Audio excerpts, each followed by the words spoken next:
Um jogo de azar que virou mania no Brasil. Uma rede de cassinos virtuais, intermediadores e influenciadores montada para chegar a apostadores de todas as idades e classes sociais. Uma série de crimes cometidos em detrimento da saúde financeira e mental de famílias inteiras. Meu nome é Antônio Mami e esse aqui é o Durma Com Essa, o podcast de notícias do Nexo.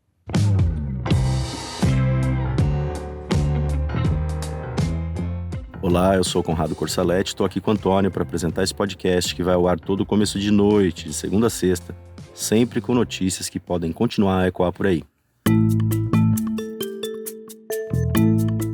Quarta-feira, 3 de julho de 2024, dia em que o jornal Folha de São Paulo publicou uma entrevista do delegado Eduardo Miraldi, do Departamento de Investigações Criminais da Polícia Civil Paulista. Miraldi, que comanda uma série de apurações sobre caça-níqueis online, disse que jogos de azar como o jogo do Tigrinho têm feito vítimas de todas as idades e classes sociais.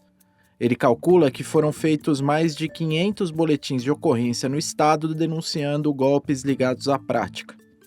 Jogo do Tigrinho é como ficou conhecido o Fortune Tiger, uma plataforma desenvolvida por uma empresa com sede em Malta e licenciada para cassinos virtuais mundo afora. O jogo tem um funcionamento igual ao dos caça-níqueis. O jogador tenta combinar 3 figuras iguais em 3 fileiras e aí recebe prêmio em dinheiro. Quanto maior a aposta, maior a premiação. Como o sucesso do jogador depende totalmente da sorte, essa prática é um jogo de azar, enquadrada como ilegal na Lei de Contravenções Penais. Mas as pessoas envolvidas na exploração do jogo do Tigrinho também podem ser enquadradas em crimes como estelionato, crime contra a economia popular, associação criminosa e lavagem de dinheiro. Uma investigação da Polícia Civil de Alagoas, que veio a público no fim de junho, explica como funciona o passo a passo do golpe. Primeiro, a plataforma que disponibiliza o caça-níquel, sempre registrada fora do Brasil, entra em contato com um intermediador, que é quem traça uma estratégia para fazer o link com o jogo circular. Então esse intermediador entra em contato com influenciadores, figuras das redes sociais com centenas de milhares e às vezes milhões de seguidores. O intermediador passa 2 links para os influenciadores. Um é uma versão demo, um link programado para ganhar. Os influenciadores publicam vídeos temporários no Instagram, no formato Stories, filmando as suas jogatinas, sempre bem-sucedidas. Mas o link que eles divulgam para os seus seguidores é outro. Um link no qual é quase impossível ganhar. O ideal é que seja alguém que faça você jogando e lhe marque, entendeu? Faturando aqui, ó, eu tô jogando tal, entendeu? Porque eu vou postar à tarde, viu? Me manda aí a conta demo. E quando for fazer os stories sobre os joguinhos de animação, bem feliz, bem animado, tô ganhando, tô faturando. É isso que as pessoas querem para poder clicar no link. Arrebente aí.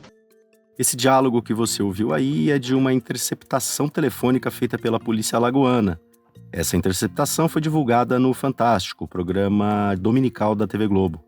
Na conversa, uma intermediadora passa as instruções para uma influenciadora sobre como fazer a propaganda do jogo. Os influenciadores capricham para dar mais verossimilhança a essa história de ganhos fáceis sem muito esforço. Fazem filmagens nas quais aparecem mexendo no celular e ganhando por acaso, como se o vídeo não fosse produzido. Registram saques de valores que não vêm da jogatina, mas das comissões recebidas para divulgar os jogos.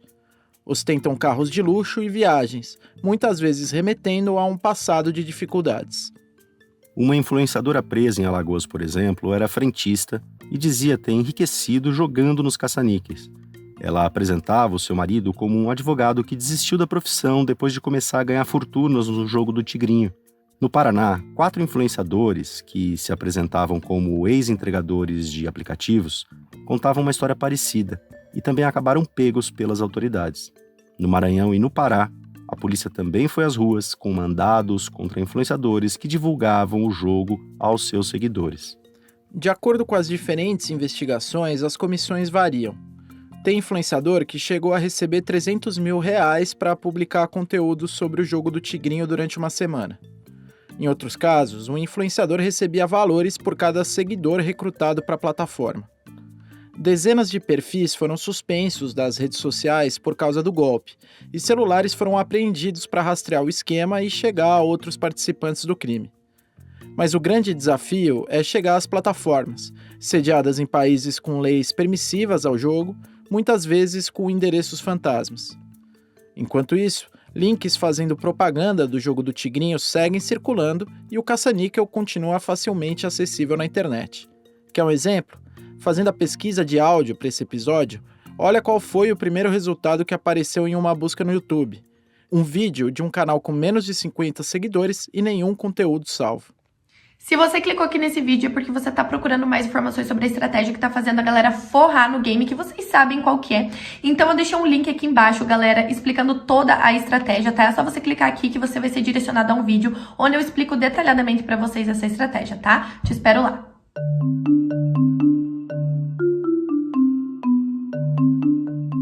No fim de junho, a enfermeira Gabriele Sabino, de 23 anos, se apresentou à polícia de Piracicaba, no interior de São Paulo, depois de passar mais de uma semana desaparecida.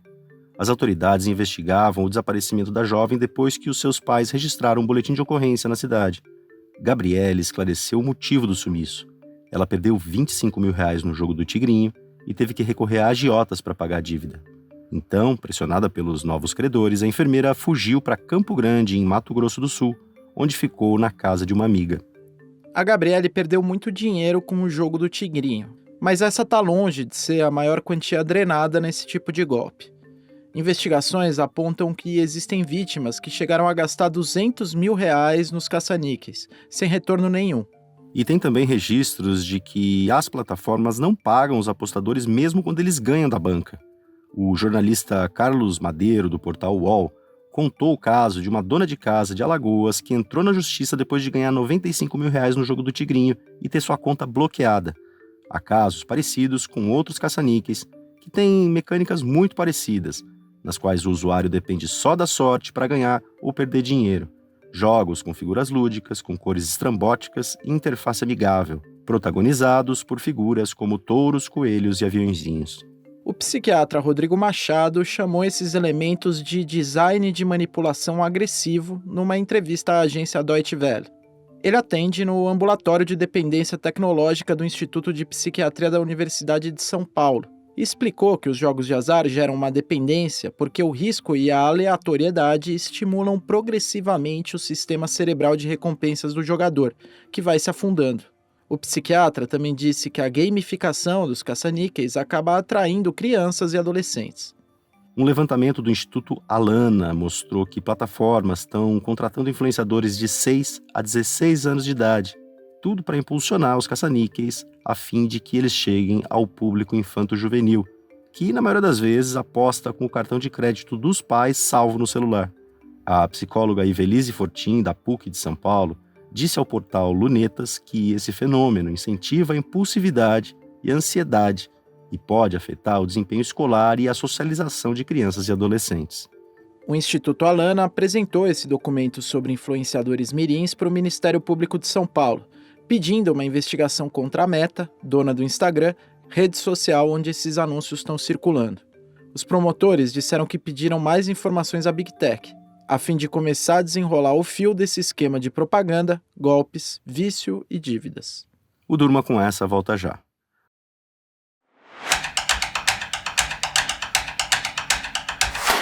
O dólar passa por um período de instabilidade no Brasil.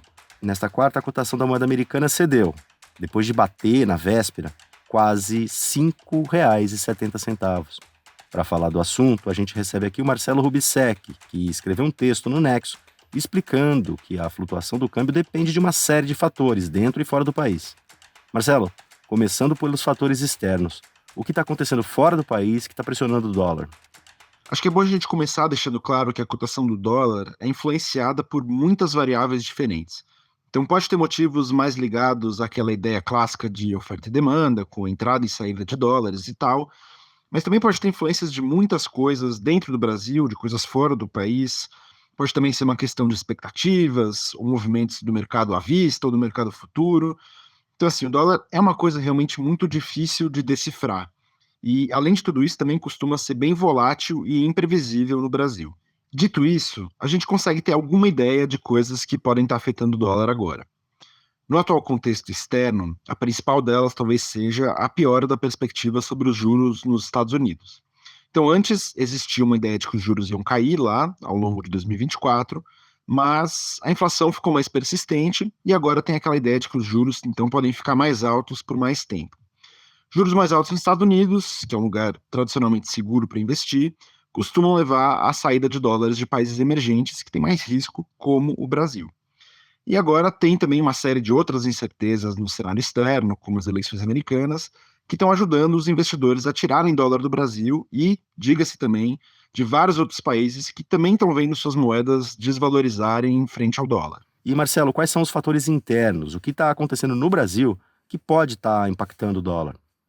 Aí a coisa fica um pouco mais delicada, porque existe entre muitos agentes de mercado, que no fim são as pessoas que movimentam muito do dólar, que entra e sai do país, um clima de maior desconfiança com o governo Lula. Essa desconfiança teria dois motivos principais. O primeiro seria a incerteza sobre o compromisso do governo com as contas públicas.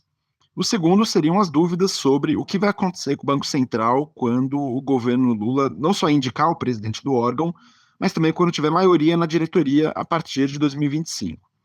A ideia, então, é que por causa da incerteza maior sobre esses dois temas, que são bem importantes, teria gente tirando dinheiro do Brasil, ajudando o dólar a subir. Nessa quarta-feira, depois de uma sequência de críticas ao presidente do Banco Central e sinalizações de que não estava disposto a cortar gastos para ajustar as contas públicas, o presidente Lula abaixou o tom e voltou a falar em compromisso fiscal.